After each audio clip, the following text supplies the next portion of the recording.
Thank you so much for selecting me to receive this award. I really appreciate it. It's really quite an honor. Just a minute, there's someone at the door.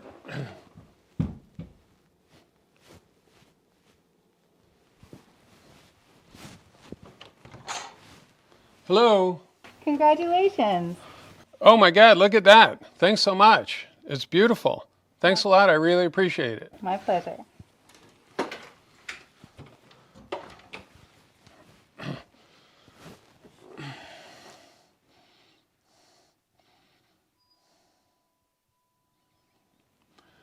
Good afternoon.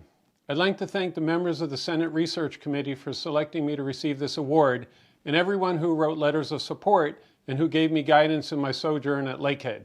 My undergraduate major was in neuroscience, and I became interested in understanding how the brain works.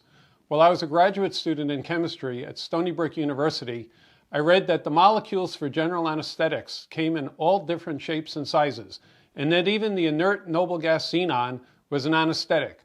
This was extremely intriguing, and my former physics instructor and mentor, Dilip Ballamore, insisted that I do some experiments with xenon to investigate how general anesthetics work in the brain, which still remains somewhat of a mystery.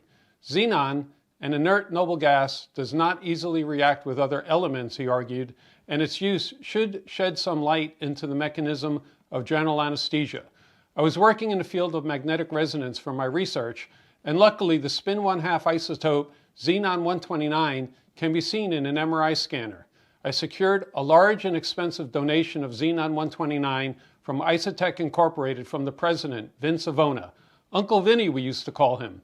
Working late at night, I had laboratory rats inhale the xenon until they fell asleep, and then looked at the xenon MR signal in their brain. Unfortunately, the signal was abysmally small and my hopes were forestalled.